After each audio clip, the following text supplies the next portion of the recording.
केलेले मधुकरराव नामदेवराव घुगे परभणी जिल्ह्यातील जिंतुरातील केहाळ गावचे गेली 15 वर्षे ते उन्हाळी भुईमूग घेत आहेत।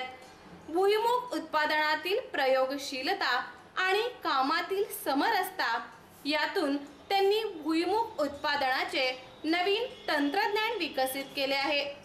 झाडातील तसंच ओळीतील अंतर या पायाभूत संकल्पनेवर ते आधारित आहे। घुगे पॅटर्न म्हणूनच ते ओळखले जाते। भुईमूग लागवडीसाठी कृषी विद्यापीठाने शिफारस केलेलं अंतर 30 बाय 10 सेंटीमीटर आहे।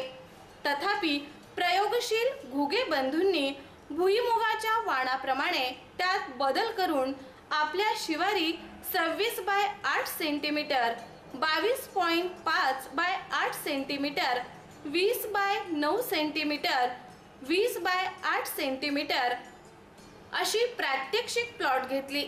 त्यातून झाडांची एकरी संख्या वाढवली। त्यामुळे त्यांच्या प्रात्यक्षिक प्लॉटचं उत्पादनही विलक्षण वाढलं। मधुकरराव घुगे यांच्या शिवारी असलेली बहुतांश वाणही महाराष्ट्र शासनाच्या कृषी विभाग, कृषी विद्यापीठ यांनी शिफारस केलेली पाहायला मिळतात। घुगे बंधू आपल्या शिवारी इसवी सन 2004 पासून भाभा अणुसंशोधन केंद्र टॉमवे मुंबईचा भुईमूग बीजोत्पादनाचा कार्यक्रम राबवत आहेत। या कामी त्यांना भाभा अणुसंशोधन केंद्राचे डॉक्टर आनंद बळीगन्नावार यांचं मार्गदर्शन असतं। असंच मार्गदर्शन कृषी विभागात अधिकारी असलेले त्यांचे मोठे भाऊ सुदामराव घुगे यांचंही असतं। तर मोलाची मदत लहान भाऊ पद्माकर यांची असते। याशिवाय BARC चे डॉक्टर GSS मूर्ती, डॉक्टर DM काळे यांचंही मोलाचं मार्गदर्शन घुगे यांना लाभले आहे। तसंच घरातील महिलांचाही सहकार्य यावेळी मिळत असतं। आजपर्यंतच्या बीजोत्पादनाच्या उपक्रमादरम्यान घुगे बंधूंनी तब्बल 2704 क्विंटल ब्रीडर सीड भाभा अणुसंशोधन केंद्रात पुरवले। तसंच रब्बी हंगामातून उन्हाळी हंगामासाठी त्यांच्याकडील नोंदीनुसार सुमारे 5963 शेतकऱ्यांना बियाणे वाटप केले आहे। तेलबिया उत्पादनात परावलंबी असणाऱ्या भारतीयांना घुगे बंधूंचा हा विस्तार कार्यातील खारीचा वाटा आनंद देणारा आहे। घुगे बंधूंच्या शिवारी इसवी सन 2001 पासून दरवर्षी कृषी मेळाव्याचं आयोजन होत असतं। त्यातून पंचक्रोशीतील शेतकऱ्यांना तज्ञांचं मार्गदर्शन मिळतं। जलसंधारणाच्या चळवळीमध्ये मधुकरराव घुगे यांचा सक्रिय सहभाग असतो। घुगे यांच्या कार्याचा गौरव म्हणून त्यांना महाराष्ट्र शासनाचा वसंतराव नाईक कृषीभूषण पुरस्कार, शासनाचाच वसंतराव नाईक शेतीनिष्ठ शेतकरी पुरस्कार तसेच वसंतराव नाईक प्रतिष्ठानचा प्रतिष्ठेचा स्मृती पुरस्कार याशिवाय RCF आणि भाभा अणुसंशोधन केंद्र ट्रॉमवे यांच्याकडूनही घुगे यांच्या कार्याची दखल घेऊन त्यांना सन्मानित करण्यात आले आहे। याशिवाय वसंतराव नाईक मराठवाडा कृषी विद्यापीठानेही श्री घुगे यांना सन्मानपत्र देऊन गौरविले आहे। घुगे बंधू इसवी सन 2000 पासून प्रत्येक वर्षी आपल्या शिवारी रब्बी आणि उन्हाळी हंगामात शेतकरी मेळावे घेतात। मेळावे तसेच शिवार फेरीतून अनेक शास्त्रज्ञ अधिकारी यांनी घुगे यांच्याकडे भेट दिली आहे। यात मराठवाडा कृषी विद्यापीठाचे तत्कालीन कुलगुरू डॉक्टर विनायक पवार, BARC चे शास्त्रज्ञ डॉक्टर GSS मूर्ती, डॉक्टर GM काळे, डॉक्टर आनंद बळीगन्नावार, कृषी सहसंचालक सुल जाधव, जिल्हा अधीक्षक कृषी अधिकारी डॉक्टर VC कडमुलवार तसंच आत्माचे प्रकल्प संचालक AR काळे, YS पवार, DTM जिंतूर यांनीही भेट दिली आहे। भाभा अणुसंशोधन केंद्राच्या NABTD चे मुख्य doctor SS D'Souza, automatic energy commission आणि secretary department of atomic energy अध्यक्ष डॉक्टर R.K. सिन्हा तसेच माजी अध्यक्ष डॉक्टर श्रीकुमार बॅनर्जी आणि BARCच्या बायोमेडिकल ग्रुपचे संचालक डॉक्टर कृष्णा B. सैनिक यांचेही मार्गदर्शन घुगे यांना मिळालं आहे। वसंतराव नाईक मराठवाडा कृषी विद्यापीठाच्या कृषी तंत्रज्ञान माहिती केंद्राच्या आनंद गोरे आणि त्यांच्या टीमनेही घुगे यांची शिवार फेरी केली आहे। विस्तार कामातील सहभागातून मधुकरराव घुगे यांना भाभा अणुसंशोधन केंद्राच्या डायसवरून आपले अनुभव सांगण्याची संधी मिळाली आहे। विशेष म्हणजे सीटा या आंतरराष्ट्रीय नियतकालिकाच्या producing more with less resources success stories of Indian dryland farms या अंकात त्यांच्या कार्यावर लेख प्रसिद्ध झाला। त्यामुळे घुगे तंत्रज्ञानाचा फायदा अविकसित देशातील शेतकऱ्यांपर्यंत पोहोचला। भुईमुग परिपक्व झाल्यावर त्याच्या काढणीचं काम सुरू होतं। त्यानंतर त्याला वाळवण्याचं काम शेडने ठेवून केलं जातं। त्यामुळे भुईमुगाला हवं तेवढंच ऊन मिळतं। त्यानंतर यंत्रातून शेंगा काढल्या जातात, तसंच त्याची प्रतवारीही केली जाते। प्रतवारी केलेलं चांगलं बियाणं मोजमाप करून पोत्यात भरलं जातं। BARCच्या तज्ज्ञांसमोरच त्याला सील केलं जातं।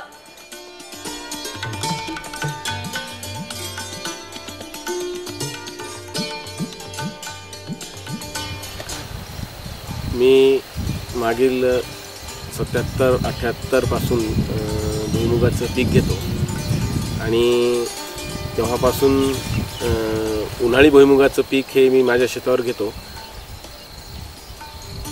त्यावेळेस आमच्याकडे SB11 नावाची एक उन्हाळी आम्हाला भुईमुगाचं एकरी 5 ते 6 क्विंटल एवढंच उत्पादन यायचं।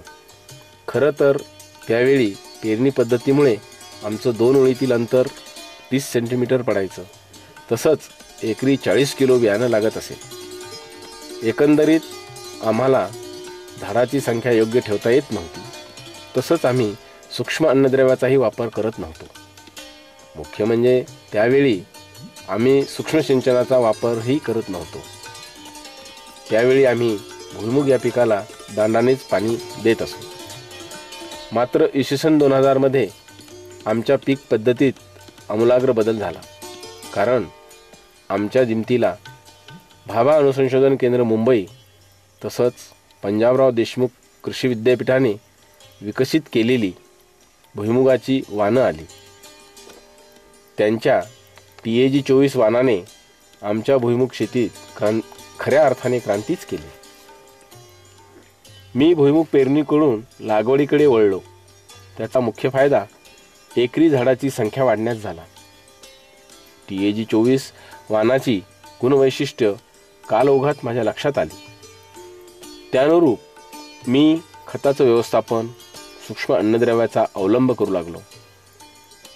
मुख्य म्हणजे या वाणाचे गुणधर्म आत्मसात केले आणि त्यानुसार ओळीतील आणि झाडातील अंतराचं व्यवस्थापन केलं। मी वापरत असलेल्या पीक पद्धतीबद्दल थोडक्यात सांगतो। माझ्या मते भुईमुगासाठी साधारणतः हलकी मध्यम स्वरूपाची पाण्याचा उत्तम निचरा होणारी जमीन आवश्यक आहे। अशाच जमिनीची भुईमुग लागवडीसाठी निवड करणे चांगलं आहे। पूर्व मशागत, जमिनीची हलकी नांगरणी करावी, काडी कचरा वेचावा आणि आपल्याकडे उपलब्धतेनुसार शेणखताच्या 8 ते 10 गाड्या एकरी शेणखत द्यावे। त्यानंतर 2 वखराच्या पाळ्या देऊन जमिनीमध्ये शेणखताचे चांगल्या प्रकारे मिश्रण करावे। वाणाची निवड, वाणाच्या निवडीत अधिक उत्पादन क्षमता असणारं वाण निवडणं फायद्याचं ठरतं। मी वापरत असलेली वाणं त्याच प्रकारची असल्याने मला उत्पादन वाढीत त्याचा चांगला फायदा होतो। मी वापरत असलेली वाणं भाभा अणुसंशोधन केंद्रानं व कृषी विद्यापीठानं विकसित केलेली आहेत। यात TAG-24 सोबतच TG-26, TLG-45, TPG-41, TG-37A तसेच TG51 ही वाणं आहेत। या वाणाची मी अनुभवलेली वैशिष्ट्य सांगतो। TAG24 हा बुटक्या स्वरूपाचा मुळाशी शेंगा असणारा वाण आहे। याची शेंग रेघारेघाची असते। स्पॅनिश बंच म्हणूनही याची ओळख आहे। तसंच याचा पीक कालावधी हा साधारणतः 110 दिवसाचा आहे। याचं चाऱ्याचं प्रमाणही चांगलं आहे। तर TG26 हा चोपडा वाण आहे। तो TAG24 पेक्षा थोडा उंच वाढतो। याचाही पीक कालावधी 115 दिवसाचा आहे। तसेच चाऱ्याचं प्रमाणही चांगलं आहे। माझ्या अनुभवातून मी या दोन्ही वाणाची लागवड करताना झाडातील अंतर 4 इंच तर ओळीतील अंतर 9 इंच ठेवतो। आता TG37A आणि TPG41 या वाणाचा अनुभव सांगतो। TPG41 हा नीमपसऱ्या तसंच उपट्या आहे। त्यामुळे ओळीतील अंतर या वाणाला जास्त लागते। ते आम्ही 10 इंच ठेवतो तर झाडातील अंतर 4 इंच ठेवतो। हा साधारण 120 दिवसात येणारा आहे। याचंही चाऱ्याचं प्रमाण चांगलं आहे। उत्पादनही चांगलं आहे। TG37 हेही चांगले वाण आहे। हा साधारणतः 117 दिवसात येतो। चाऱ्याचं प्रमाण चांगलं आहे। थोडक्यात सांगायचं तर लागवड करताना वाणाच्या गुणधर्मानुसार झाडातील आणि ओळीतील अंतर ठेवावं। त्याचा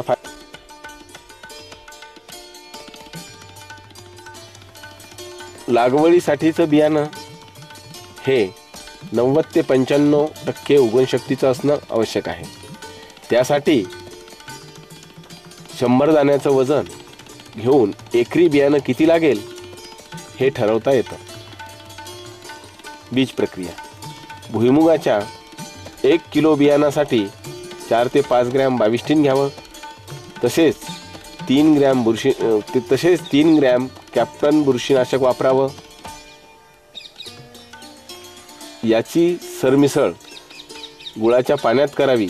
असं करताना PSB आणि रायझोबियमचा वापर करणं आवश्यक आहे। बीज प्रक्रिया झालेलं बियाणं सावलीत सुकू द्यावं। प्रभावी बीज प्रक्रियेसाठी PSB रायझोबियम हे खात्रीशीर ठिकाणाहूनच घ्यावं। याचा फायदा भुईमुगाच्या झाडाच्या मुळावरील गाठीचे प्रमाण व गाठीचा आकार वाढण्यासाठी होतो। त्यामुळे झाडाला हवेतील नत्र शोषण करणं सोपं जातं। याप्रमाणे ही बीज प्रक्रिया करणे गरजेचे आहे। यासाठी PSB आणि रायझोबियम हे खात्रीच्या ठिकाणाहून घेणं गरजेचं आहे। पेरणीची वेळ आपण जर भुईमुग रबीमध्ये घ्यायचं ठरवलं तर रबीमधील भुईमुग पेरणीची तारीख ही 1 सप्टेंबर ते 25 सप्टेंबरला घ्यायला हरकत नाही। व उन्हाळी हंगामातील भुईमुग आपल्याला घ्यायचा असेल तर साधारणतः भुईमुगाची लागवड ही 20 जानेवारीपासून फेब्रुवारीच्या पहिल्या आठवड्यापर्यंत घ्यायला पाहिजे। आता आपण लागवड करत असताना आपली जमीन तयार झाल्यानंतर सुरुवातीला ज्या जमिनीला दांड पाण्याने भिजवता येईल किंवा स्प्रिंकलर जास्त वेळ एका ठिकाणी ठेवून जमीन भिजून घेता येईल, त्यानंतर जमिनीला वापसा आल्यावर वखराची पाळी द्यायची। वखर पाळी झाल्यानंतर जमिनीचं सपाटीकरण करून घ्यायचं। त्यानंतर ज्या दिवशी आपल्याला भुईमुग लागवड करायची आहे त्या दिवसाच्या आदल्या रात्री साधारणतः वाळलेली जमीन भिजेल एवढं म्हणजे साधारणतः एका ठिकाणी 1 ते 1.5 तास स्प्रिंकलर चालवायचं। आणि दुसऱ्या दिवशी सकाळी आपण जे वाण घेणार आहोत त्या वाणारूप ओळीतील अंतर ठेवून तिफणी घ्यायची व त्यामागे जी आखणी होईल किंवा जमिनीवर जी काकरं पडतील त्या काकरावर बीज प्रक्रिया केलेल्या बियाणाची लागवड करायची। उन्हाळी भुईमुगाच्या जास्त उत्पादनासाठी खताची मात्राही थोडी जास्त आहे। यामध्ये साधारणतः नत्र 15, स्फुरद 40 व पालाश 30 याप्रमाणे प्रति एकर रासायनिक खताचा वापर करायला पाहिजे। यासोबतच एका चाड्यावर रासायनिक खत पेरणी करायची, तर दुसऱ्या चाड्यासाठी आपण लेंडी खताच्या 1 एकरसाठी 2 बॅग घ्यायच्या आणि त्यामध्ये सूक्ष्म अन्नद्रव्य मिसळून त्याची पेरणी करायची। लेंडी खतामध्ये सूक्ष्म अन्नद्रव्य मिसळल्यामुळे सूक्ष्म अन्नद्रव्याची उपलब्धता वाढते। सूक्ष्म अन्नद्रव्यामध्ये झिंक एकरी 10 किलो, फेरस एकरी 15 किलो, बोरॉन एकरी 3 किलो, मॅग्नेशियम एकरी 10 किलो आणि सल्फर एकरी 10 किलो याप्रमाणे अन्नद्रव्य लेंडी खताच्या बुकटीमध्ये एकजीव करून त्या तिफणीच्या दुसऱ्या चाड्यावर पेरून द्यायचं।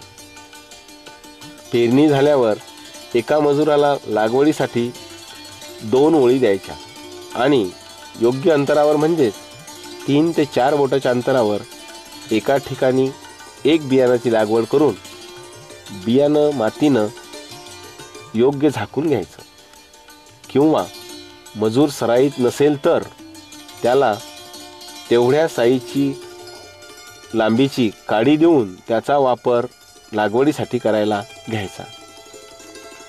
मग त्याच दिवशी लागवड केलेल्या क्षेत्रावर 1 ते 1.5 तास स्प्रिंकलर चालवायचं। याप्रमाणे साधारणतः दुसऱ्या तिसऱ्या दिवशीही जमिनीची ओल तपासून 1 ते 1.5 तास स्प्रिंकलर घ्यायचं। याचप्रमाणे संपूर्ण भुईमुग उगवण होईपर्यंत जमिनीची ओल तपासून भुईमुगाला स्प्रिंकलरच्या 3 ते 4 पाळ्या देणं आवश्यक आहे। प्रत्येक पाणी देते वेळेस आपण निरीक्षण करूनच निर्णय घेणे योग्य असते। त्यानंतर पूर्णपणे भुईमुग उगून आल्यानंतर म्हणजेच पीक 4-4 पानाचं झाल्यावर आपण भुईमुगाची पहिली कोळपणी करणं आवश्यक आहे। आता जर आपण ओळीतील अंतर कमी घेतलं असेल, उदाहरणार्थ 9 इंच घेतलं असेल, तर त्याची कोळपणी बैलाच्या साहाय्याने कठीण जाते, तशी ती करू नये। अशा वेळी झाडाची संख्या कायम राहावी, तिला बाधा पोहोचू नये म्हणून सायकल कोळप्याने कोळपणी करावी। त्यामुळे आपली एकरी झाडाची संख्या कायम राहते। पहिली कोळपणी झाल्यानंतर 15 दिवसांनी मजुराच्या हाताने खुरपणी करावी, त्यामुळे राहिलेल्या तणाचा बंदोबस्त होईल। त्यानंतर आवश्यकतेनुसार पाण्याच्या पाळ्या सुरू ठेवा। मात्र भुईमुगाच्या उगवणीनंतर कोळपणी आणि खुरपणी दरम्यान भुईमुगाला पाण्याचा ताण देता आला तर तो भुईमुग उत्पादनाच्या दृष्टिकोनातून चांगला राहतो। साधारणतः या कामी 12 ते 15 दिवस जातात। त्यानंतर आपल्या जमिनीच्या मजदुराप्रमाणे भुईमुग सुकायला येईपर्यंत जमिनीला पाणी द्यावे। त्याचं कारण असं की सुरुवातीच्या काळातील भुईमुगाची जी कायिक वाढ होते ती फारशी महत्त्वाची नसते, मात्र तिथून पुढे जी वाढ होते त्यामुळे झाडांच्या आऱ्या तयार होण्यास आणि त्या खुपसण्यास सुरुवात होते। हेच उत्पादनाचं महत्त्वाचं गमक आहे। त्यामुळे या अगोदर पाण्याचा ताण दिला तर तो फायद्याचा ठरतो। त्यानंतर म्हणजेच पहिलं फूल लागताना, अरी सुटताना पाणी आवश्यक आहे। त्यानंतरही झाडास अंडी लागत असताना, दाणे भरत असताना पाणी आवश्यक आहे। तसेच काढणी करत असताना पाणी आवश्यक आहे। महत्त्वाचं म्हणजे भुईमुग 30 दिवसाचा झाल्यानंतर म्हणजेच पहिली कोळपणी आणि खुरपणी झाल्यानंतर भुईमुगाला भर द्यायला हवी। आपण जी पेरणीसाठी तिफण वापरली त्याच